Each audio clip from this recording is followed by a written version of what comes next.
Welcome to another exciting episode of Light Vision Art, of course, Q&A. We did get started on time today. Last week, Christopher E. Hamrick, he's in the queue. Christopher, you missed an exciting show last week. We sort of got started late because we was playing musical chairs with this technology. But Christopher is in the queue, and we'll probably have Rory. He may come back in the queue, and Jeff Coleman. I know Claudia is out doing work today. It's a busy season for everybody with the holidays coming up. Of course, I'm Alfonso Ashworth, your humble host on the show, and we'll welcome you back to another episode of Light Vision Art Q&A. Of course, before we get started, let's do just a little bit quick housekeeping. Of course, you can find the show at on Light Vision Art Q&A, The Educated Eye. You find us on Saturday mornings. You can find us here. I see that Jeff has come in. You can find us here on Light Vision Art, the Q&A. We do a broadcast from 10 to 11 on Saturday mornings. We welcome you in. Of course, it's part of the Darkroom series that we do, that we talk about with photography, all sorts of subjects. We talk about cameras, lenses, techniques, you name it. We're going to be talking about how to winterize yourself and your equipment today. Of course, if you like to find me on radio, you can find me on weekdays at Line Chasers Radio with Lonnie Poindexter, broadcast out of Washington, D.C., our nation's capital. If you like to be in the classroom, we do a series called Light Vision Art, The Educated Eye, 16 weeks in the classroom, or we do private classes one-on-one as well. But either way, you get to see me in the classroom with my workbook material. And I would be remiss, of course, if I did not mention that you can get high quality Canon lenses and rent them from WeBeLenses.com. You can go on WeBeLenses.com, rent your gear. Jim and Mary and Young, they'll get that gear to you very quickly in a timely manner. But today we're going to be having to talk about how to get your gear ready for the winter with all this harsh weather. We see that Jeff is in the queue. I'm going to bring him in just a minute. Of course, you can contact us on the show at 615-547-3355. If you are a viewer and you want to ask a question or make a comment on the show, we welcome you to the program. Let's talk to the two that's in here today. Hey, Jeff, how you doing, my friend? Go ahead and unmute yourself, Jeff.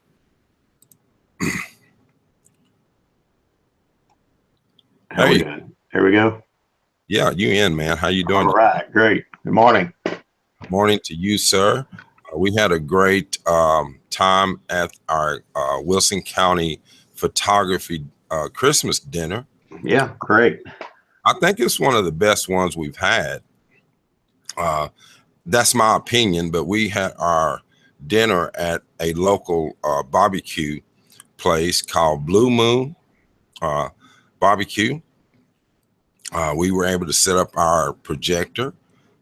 They served us a great meal. We had enough to take home, didn't we, Yeah. Jeff? Sure did. It was good. It was there. Everything was good. Yeah. Went over well.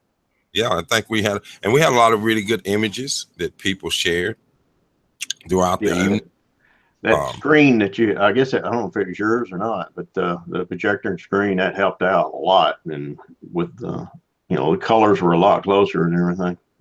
Well, the compliments, I will give the compliments out to my Rotary Club. They allowed us to use that screen, and we really appreciate that. So I give shout outs to my Breakfast Rotary in Lebanon, Tennessee. They let us borrow that screen. And as Jeff said, the colors were great, especially when we got the the lights turned down. Yep. But if you want to be a part of the Wilson County Photography Guild, I highly recommend you go to our website. You can go there at the Wilson County Photography Guild's website is wcpgonline.org, as you can see on the screen.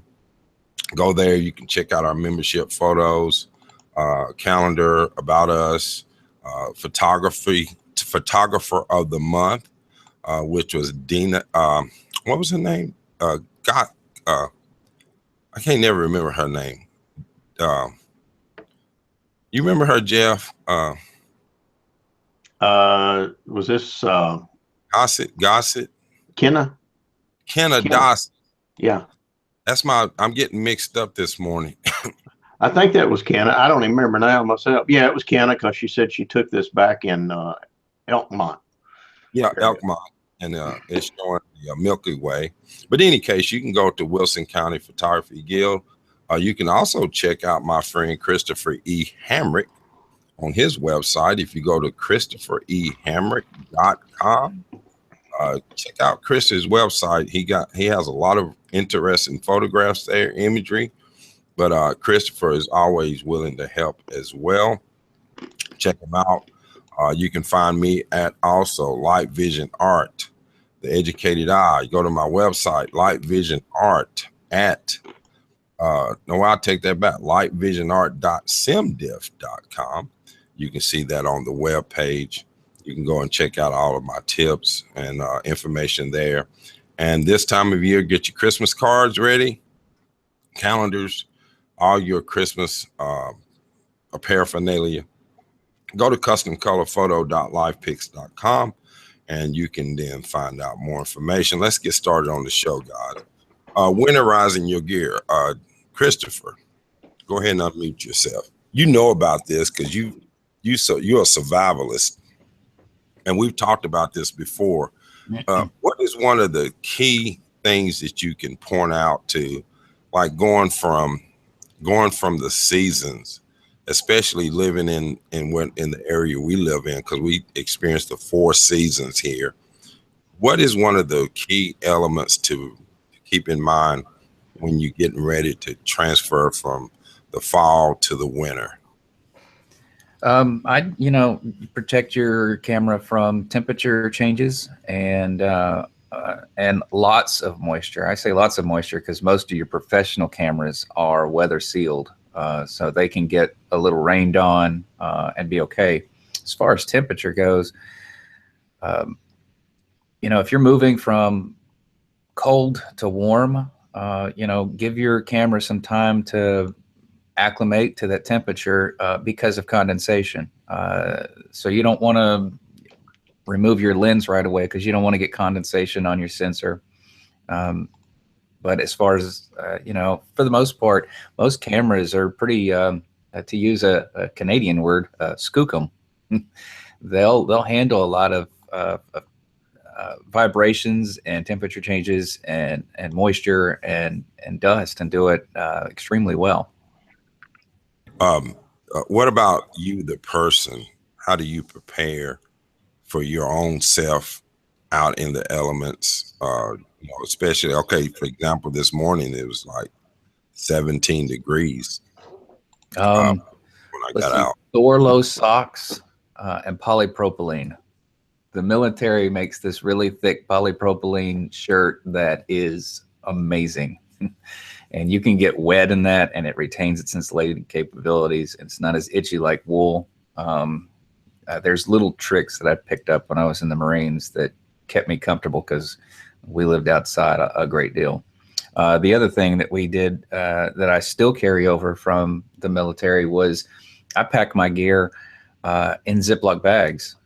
They're cheap, and you can get some that are a little bit more heavy duty, whatnot. But all my clothes, when I go camping, they'll fit in a gallon-sized bag. They have 2 gallon-sized bags for my my computer.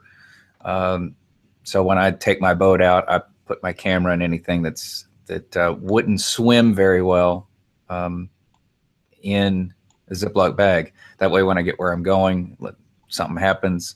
Not only does it protect your equipment from getting wet if something were to happen, but it also traps a lot of air.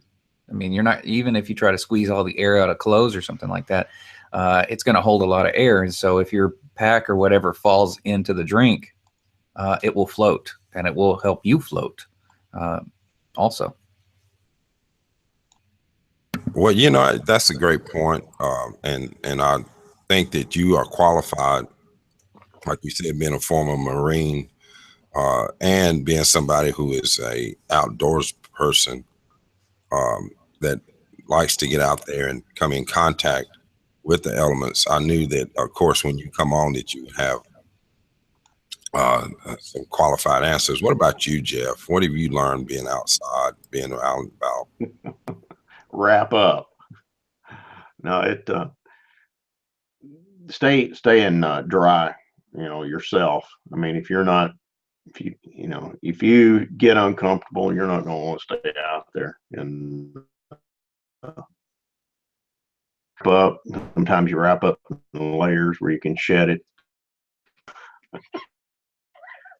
But staying dry, I think, was one of the biggest things. And there are some, it's not really expensive clothing, but there's some things that can help you out photography wise, with we talked about last year with the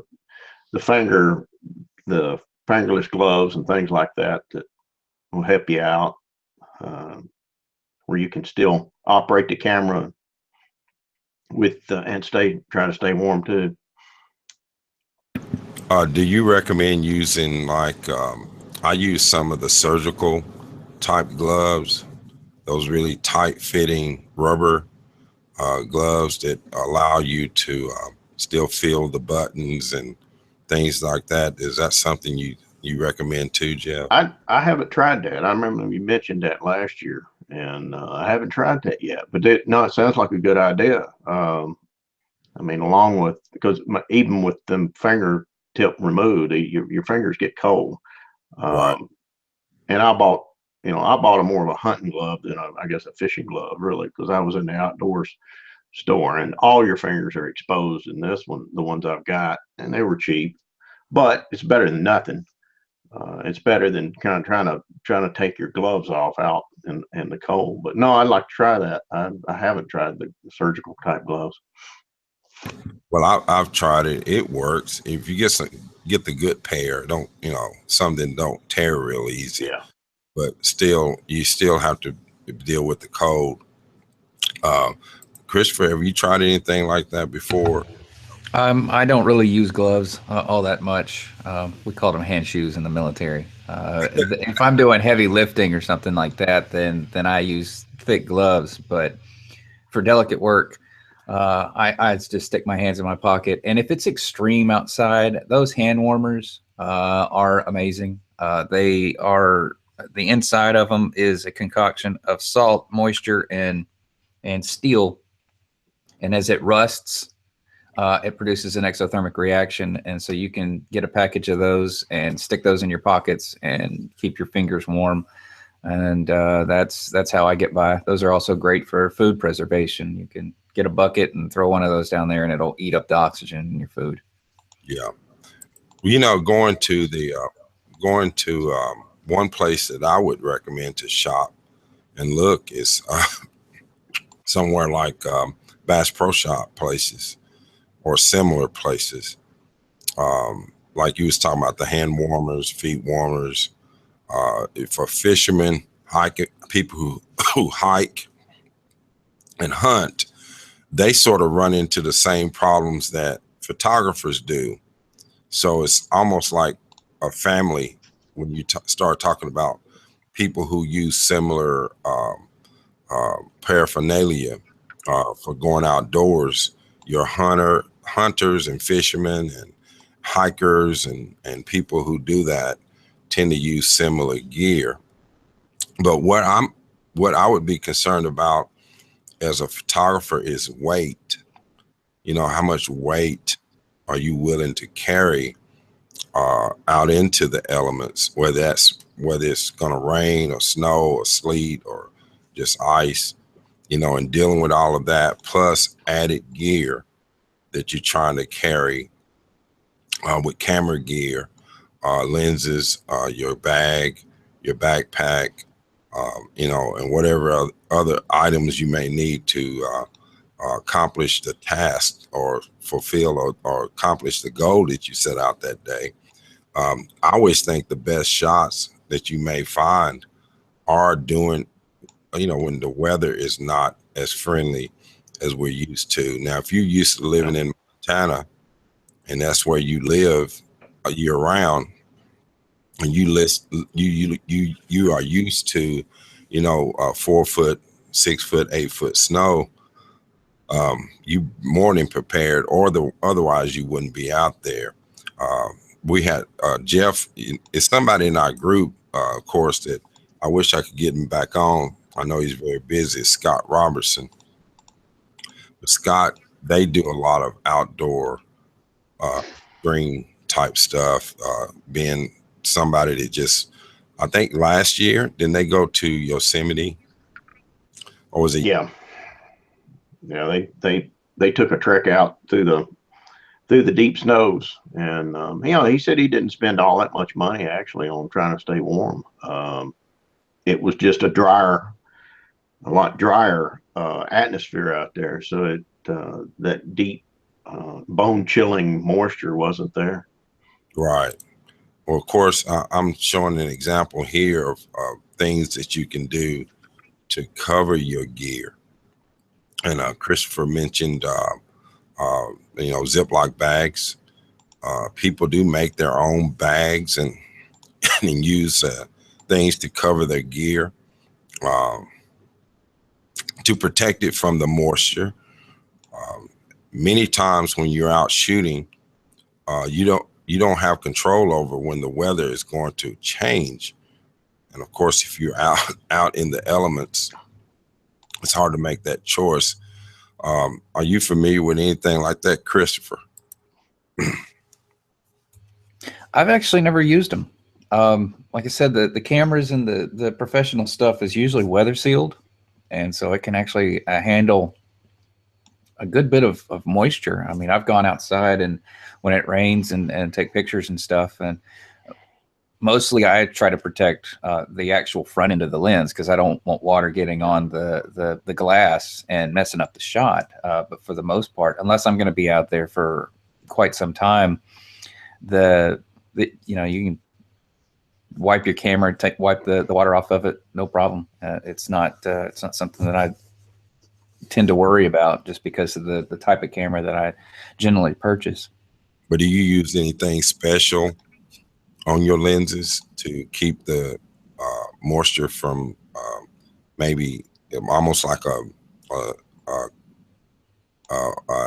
protective type lotion or formula to sort of protect the lens? No, the one thing that I would recommend, and it's usually just common knowledge anyway, is to get a UV filter. I know that I've seen articles saying they're really not necessary anymore for their intended purpose, Right. but they are good to stop scratches and whatnot from on your lenses. So you can put a UV filter on there, and if that gets a lot of moisture, whatever, a lot of droplets, and you don't have the ability to clean that off, or it gets scratched, you could just take it off and continue shooting. And then when you get back, you can put that back on there. I've seen a lot of people also, they won't use a lens cap. They'll put the UV filter on there, and the way that they shoot, it's just one more thing that they got to take off. And once that sucker gets scratched or something, they'll just replace it. And they use the UV filter as essentially a clear lens cap. Right, and I recommend you get UV filters for your lenses. Of course, they're not that expensive, and you can find them almost anywhere now, even at some of the box stores. You can get UV filters. They just screw on the front of your lens. Make sure you get the right size, and make sure you don't try to force that filter on there. If it gets cross-threaded, it can be a nightmare trying to get that off. And we've talked about that before on different shows on how to remove a filter. And you can come up with just about as many ways as possible. But if you don't know what you're doing, take it to a professional and get them to do it. What I was thinking about was a friend of mine once showed me it almost looks like a swab, like a swab that you use to clean the lens, and it sort of makes it easier when you're going from one temperature to the other. Um,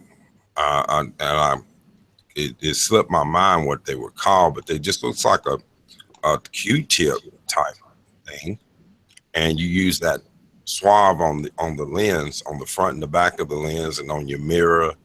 Then you do it on your viewfinder or screen. And as Chris was saying earlier, adapting that camera to the temperature change, because sometimes you're sitting in a car, you got your heat on, you're waiting to get out to go shoot, then you get out and everything fog up. And I know people who wear glasses like I do, that's happened before, and it takes a few minutes for the temperature to adapt for the condensation.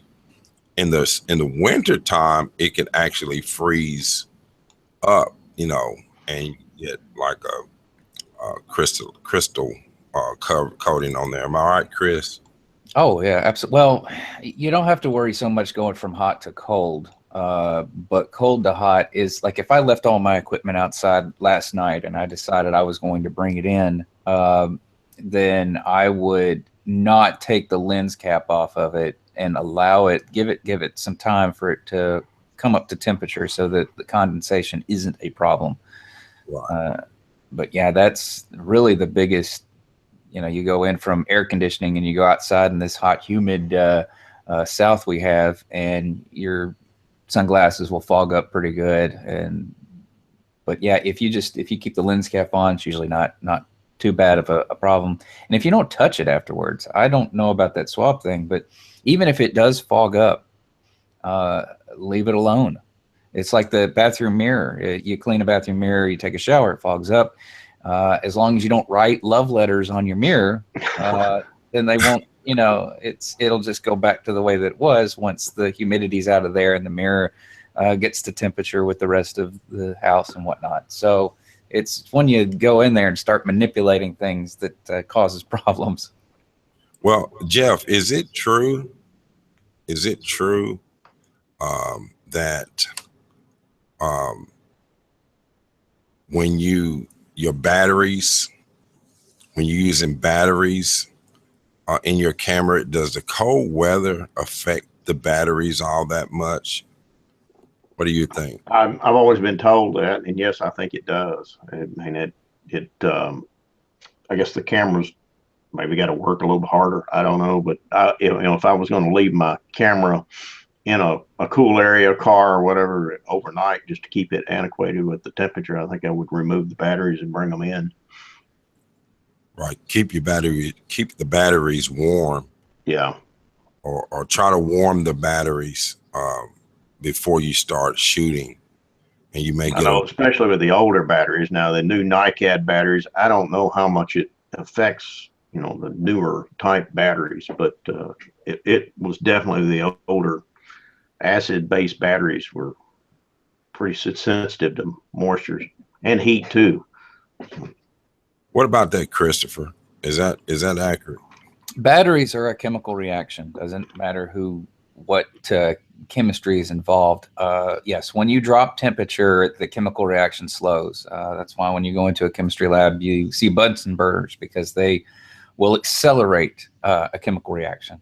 If you get light sticks, the little snap and whatever, a lot of people aren't aware that you can, because you play with them at night for a few hours, and it's got 8 hours on there. Then you just wasted the light stick for 4 hours. But you can put them in the freezer, and they will slow the chemical reaction down to just a dull glow. And then the next night, this is something I did with my kids. I just pull them back out, and within 5 minutes or so, they're warm and they're glowing. But yeah, that's a big deal. Capacitors are also another problem that you want everything to get up to temperature, because if it goes from an extreme, from cold to working temperature, which may be 100 120 degrees or something, that can also cause problems, especially like when you think of professional strobes. If I left that in my car and then I turned that sucker on to start shooting right away, it'd probably blow up and have a nice little puddle of capacitor electrolyte oil, which smells like fish uh, oil all over the floor. So yeah, Right. you want some of your electronics to come to temp, but as far as your batteries, you can go out in the cold and you will see less shots, less running time Right. because of that. But yeah, you can stick the batteries in your pocket and get those up to temperature, and you'll have more there. It's just it's a chemical thing. It's the NiCad batteries you're saying, Chris? Nickel cadmium, nickel metal hydride. I don't think anybody's using nickel cadmium anymore. Nickel metal hydride, lead acid, lithium, lithium polymer, lithium ion, all of them. They're all a chemical reaction. And you'll see some. It's not loss. It's less. Recycle. What I don't. Not really sure how to describe it, other than like, because you could warm them up and get more out of them. I mean, in theory, but that's probably not a good thing to do. I could see people putting their batteries on a skillet just so that they get a little bit more power out of them. But even RVers deal with this, where they lose, I want to say, a third of the power on their lead acid batteries if it's freezing outside. I mean, we see it with our cars. You go outside, you got a new battery in your car. You just bought it a couple months ago, and then in the winter when it's 20 out, you try to crank that car over, and it kind of acts like it's struggling to get that car cranked over. It's just the temperature of that battery is low, and the chemical reaction isn't as strong as it would be if it was 70 degrees outside. Right. Right. And that's a great point, because I was going to say that your car batteries, your alkaline batteries, some of your stuff still has to have alkaline or those type of batteries too.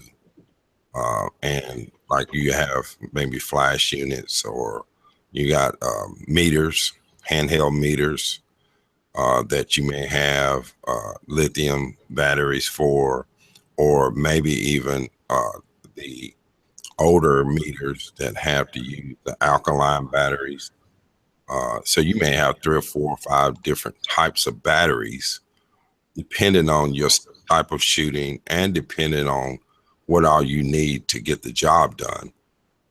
So you need to know a little bit about, which ones require, preheat, or which ones can last longer in the cold for longer days. You may be out shooting all day, and you may need extra batteries to get the job done, because, as Christopher just said, you're gonna lose shot time. And it wasn't so bad with film in the day, other than keeping the film, to temperature, as if it was required professionally. If you were using certain films, it was required that you store that film in a cool place, or afterwards, before processing. But you normally would know about that depending on where you purchased the film from. But now we can shoot so many more shots per card. So nowadays you can shoot 1,000 frames, 2,000 frames, over a day. And if you don't allow for that, for the weather changes that you may have to encounter, then you're going to probably run short on battery power, especially if the temperature is going to drop in the sub degrees, down into the teens. even sometime maybe down into the minus degrees, depending on where you live. And if you live in places like I say, Minnesota, some of those places, you already know what kind of environment that you're dealing with. But in the South, like in Tennessee, we can go from 50 degrees to the teens, within a day. So you may start out with warm shooting, in the 50s or 60s, get later in the afternoon, drop down into the 20s. And if you're doing, some of the extreme shooting, like you can get up early in the mornings, like I know Jeff Coleman likes to do sometime. You get up early before the sun is coming up, and you need to get all your gear ready the night before to make sure all your batteries are charged and everything is ready to go. Am I right, Jeff? That's right. You better be ready. That's it. If you're looking at the sun coming up, it happens quick. You have a very few seconds basically to get that picture. Right. So And you need to be if ready. Your gear should be ready as well. if your lens is fogged up, you don't get it. You may get some wild looking pictures looking through a haze, but Right. So plan for that. Take care of all of that. Of course, we're talking today about winterizing your gear, things that you can do to make it easier for you. Of course, I'm Alfonso Ashworth with Life and Art Q&A. If you listen to this broadcast, you can call in at 615-547-3355, or you can visit us later on our website at livevisionart@gmail.com. It's on the screen. As I said before, we do this as part of our series that we get into. We, of course, we talk about this quite frequently about getting on the show. If you want to be on the show, if you want to be a guest on the show, you can, of course, come in and let me know, and we'll get you in like we do Christopher and Jeff. If you want to get in our dark room, know more about the dark room, and that means know more about your software, how to edit, how to set your system up, how to get your workflow together. Christopher, I talk to people every day about this, about getting their workflows, how to get their monitors calibrated, and so on and so on and so on. But it all starts with the understanding of the dark room. You have to get that foundation. Of course, if you want to hear me on the radio talking about whatever, you can find me at Line Chasers Radio with Lonnie Poindexter, at urbanfamilytalk.com on the weekdays. I'm normally there on Wednesdays as his guest host. You can also find me in the classroom at Live Vision Art, The Educated Eye. 16 weeks. You get in the classroom. We work with you on your fundamentals. We get you started out in the right way, understanding lens selection, composition, lighting, all the things that you need to become a better technical photographer. It doesn't mean it's going to make you a great photographer, but it gets you started out. Of course, you can join me in the classroom. And if you need, since we're talking equipment too, if you need to get some rental equipment, go to weeblenses.com and rent their Canon lenses. They're high quality lenses. You can rent them online, and Jim and Marion Young will get those lenses to you in a quick fashion. Of course, that gets our advertising out of the way. We're going to talk about some more about these winterizing your gear or any other subject you guys got on your minds. Of course, it's the season to be jolly. The season to be jolly. Of course, I know Christopher Hamrick, known him for a while, and I'm not going to trap him into talking about Christmas trees and Christmas. I see that grin coming across his face. But what about, dealing with this time of year as a photographer? and you're trying to get shots that are unique. You're going to these lighting shows, you go to displays, and you're not a person that's holiday, jolly and all that kind of stuff. You just want to try your camera gear and see about getting some really cool shots. What do you recommend, Christopher? Which someone approach that? I think people try to be somebody else. Like they see what other photographers are doing and they try to be like that, and that's boring. You should be yourself. That's one reason that I kind of embraced the way that I do photography. I may not be the guy that goes out there and gets the emotion like some people do, or makes women look a lot better than they really are in real life, or whatever. My stand is also the lighting and the technical aspects of it. So when people look at my work, they're expecting that. They're expecting it to be something that they can look at as the standard of how it is done technically perfectly. Now, it may not be the world's greatest photo as far as content or any of that other stuff, but that's the idea of art, is that people need to embrace their creative side. And I guess the other side, as far as the technical goes, is don't just jump into a situation without practicing. If you're going to take pictures of your kids on Christmas morning and you want decent photos, spend some time shooting the Christmas tree and the ambient light together and see exactly what you need. Take those pictures, look at them in your computer, and then go from there.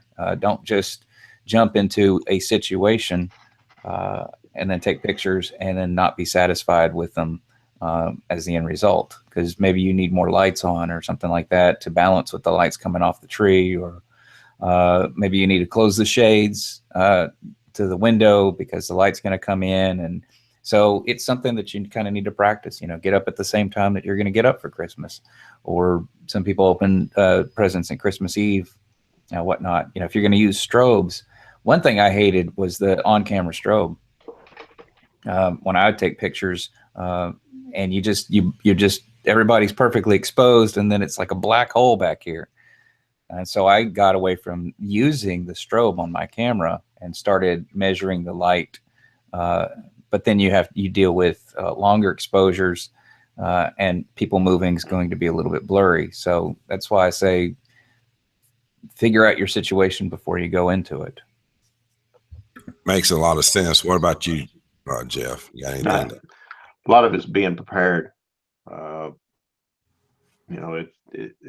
If you're in a big area, I mean, I've done this last Sunday, and there's supposed to be a Santa Claus. I didn't know if there was going to be a Santa Claus. So I didn't get prepared, but here come the Santa Claus, and everybody had piled in right in front of where I needed to be shooting, because they're expecting me to shoot all the kids and Santa Claus. So I caught myself off guard. I didn't get prepared and normally I set the chair up, I get the tables out of the way, the chairs out of the way, and make people sit away from where I'm going to be working. And didn't happen. But it all come out well. I'm not worried about it, but it wasn't, but being prepared, that's part of it. Plan your area if you can. And it's like Christopher said, when you're trying to shoot without flash and things like that, you're gonna be, especially kids or something, they're not going to slow down. So you're going to expect some blurry pictures, but hey, get out there and shoot. That's the big thing. Well, you two guys are being a little bit gentle on these people this morning. But I'm gonna put it to you this way: if you ever really want to find out what you made of as a photographer, if you ever want to test your mettle, shoot Santa Claus pictures where you got a line of 2-year-olds and their moms and their pets and grandmas, and everybody standing in line waiting, and you got screaming children, some crying, some wanting this, some wanting that, some wanting to get down and go get toys. And moms and dads are trying to get them to smile and look at the camera, and it's battle. It's a war. And recently, my good friend Bernie Ash, I know he won't mind me telling this. Bernie was a longtime photographer here in town, and he did a lot of Christmas pictures. I mean, he had Christmas promotions down to a science. And for many years, he would do the banks and the schools and the things where Santa was going to come. Well, Bernie just recently got elected our mayor of Lebanon. So he came by my shop, and I could see the look on his face, Jeff and Chris. I knew what he wanted. I knew what he was going to ask me to do. He was going to ask me to take that gig of doing all the bank pictures for Santa Claus. And I was shaking my head before he started talking, because I knew what he was going to ask me. Al, will you take over this? No. Been there, done that. Bought the t-shirt, lost the gear, heard all the noise that you can hear possibly in a lifetime. So I recommended another local photographer that I know. She was one time in our camera club, and she took on the job. She was like eager to do it. Well, she is about halfway into it with doing these Santa pictures at these banks. And she's been using our lab. And I asked her, I said, well, how's it going? And I said, you'll never look at Santa Claus the same way ever. And she agreed, of course. It's one of the most grueling things that you could throw yourself into, as Christopher just said, preparing. And then Jeff saying, well, I'm prepared, but still preparation is still not enough. You're dealing with parents and their 2 and 3 year olds wanting to see Santa.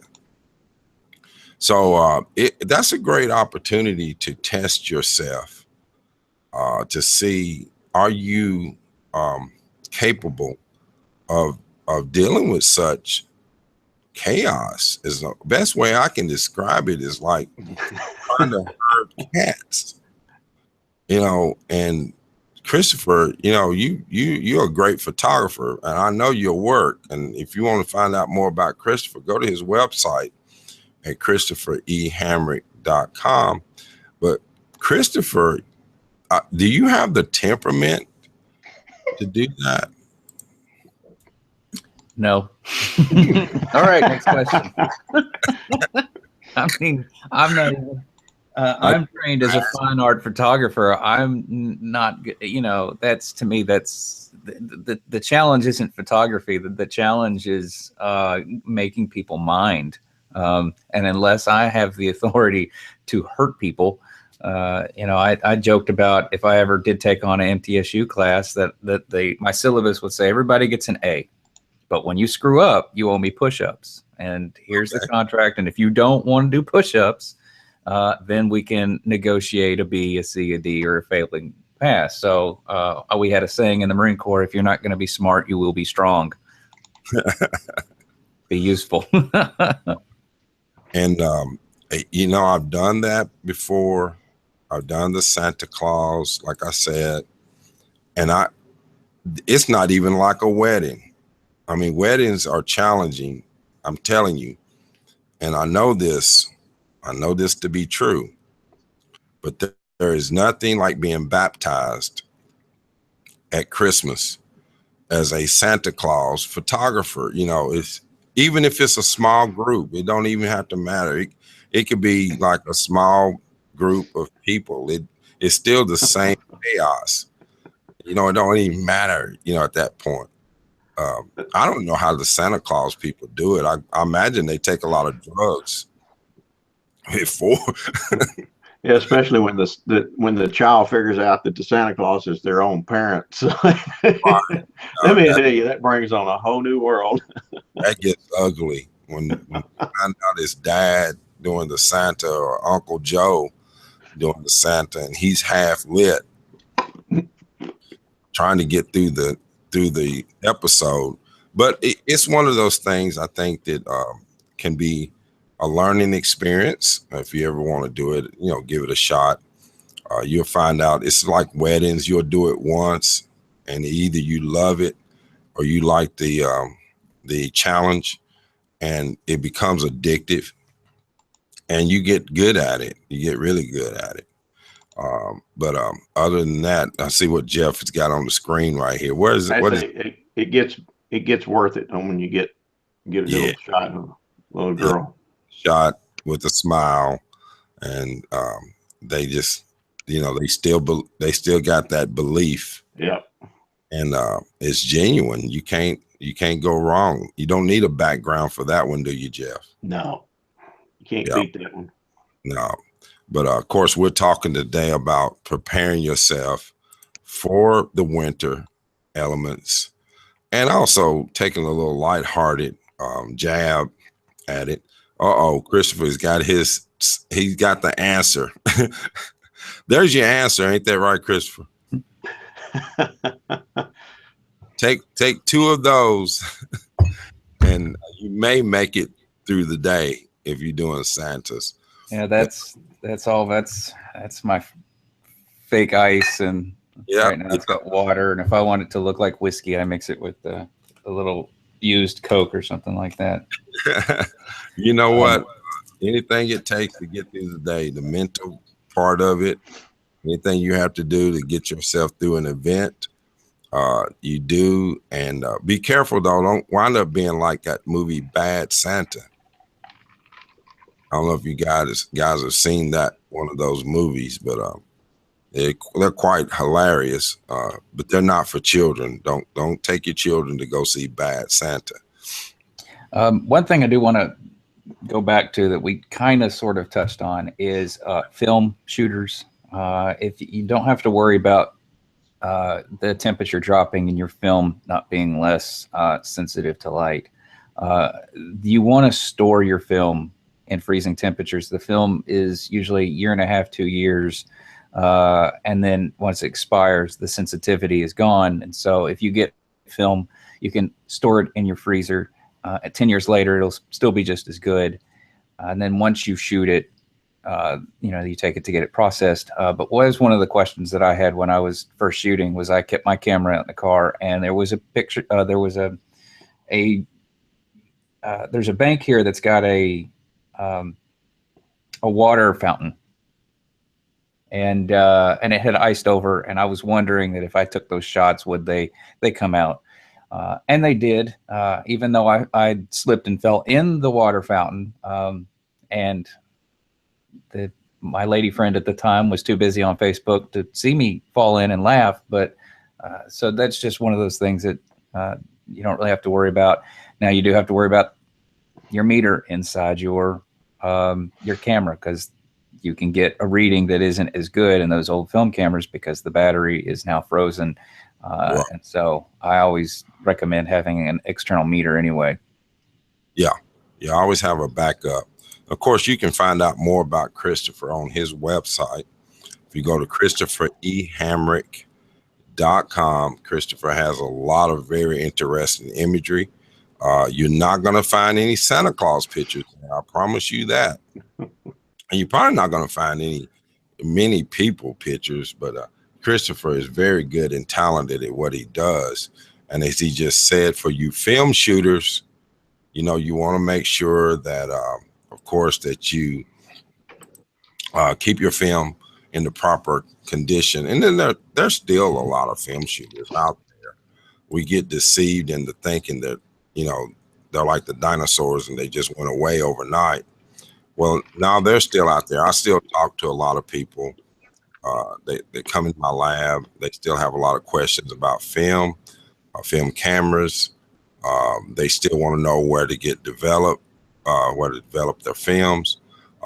But part of that, like Christopher just said, make sure your film has been taken care of. If you buy if you buy film that's if you buy used film, don't bother, don't load it. But if you buy film that's stored, been put in storage somewhere, maybe somebody's had it for, and then didn't unpack it, didn't use it, make sure that they stored it properly before you shoot that important event, because you're not going to be satisfied with the tonal range and densities if you do. Of course, Jeff, you got any other thoughts about this, big guy? We're getting ready to wrap the show up in a little bit.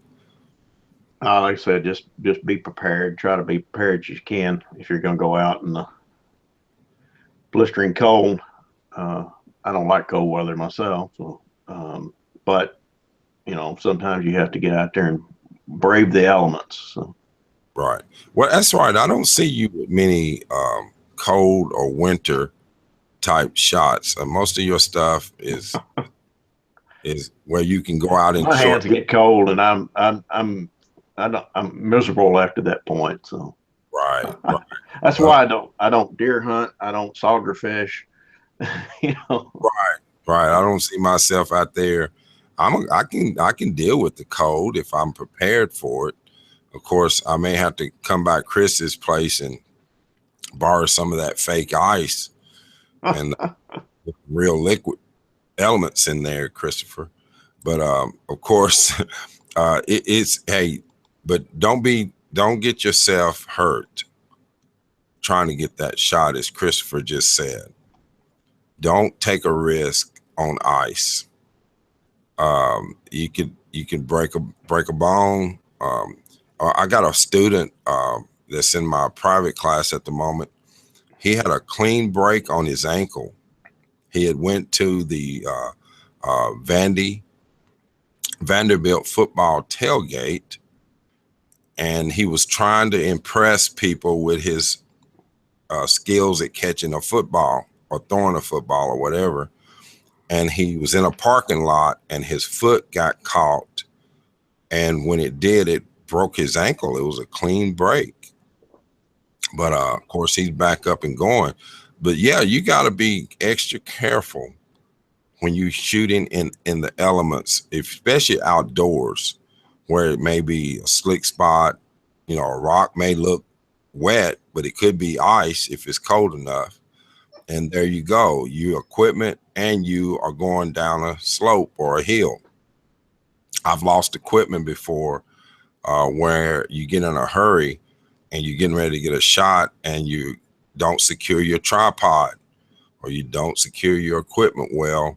And then all of a sudden a gust of wind or something comes along, knocks it over enough to take it over into a creek. So this time of year, be careful on the ice. By all means, wear proper footwear. Get you some good boots to wear if you're going to be outside. Some really good, comfortable boots. That's what I like. That can resist the moisture and the cold, and they got a good grip for being out on the snow and the ice and those sort of things. Christopher, give us your final thoughts, big guy, on this. I'll just don't pack your car in the morning. If you're going to do a shoot, wait till the morning and then pack it. Don't pack it in the evening, so that your gear can stay at the temperature that you're going to operate it in, and you'll go far, I guess. And yeah, that's a good thought. Warm your car up too before you load everything up, and so that way you get your gear stays warm until you get it to where you're going, and then get there early enough to where when you take the gear out, it can adjust to the temperature that you're at. So go early. Don't procrastinate. Don't try to do it at the last minute and try to go off packing everything in a hurry. One thing you're going to do is forget something.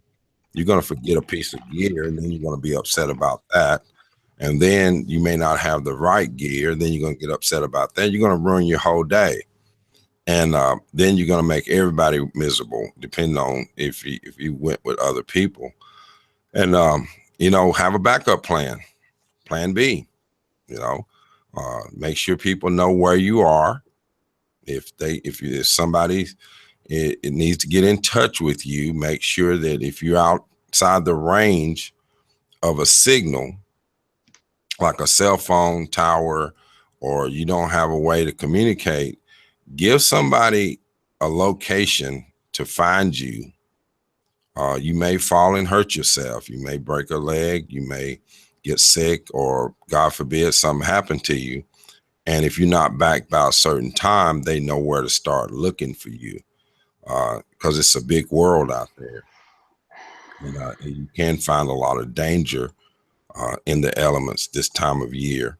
But in any case, I want to thank my friends for coming on this morning. Jeff Coleman. Of course, Jeff is a avid photographer, very talented photographer, and he knows a lot about the equipment as well, lenses and bodies and all the latest gear, technology.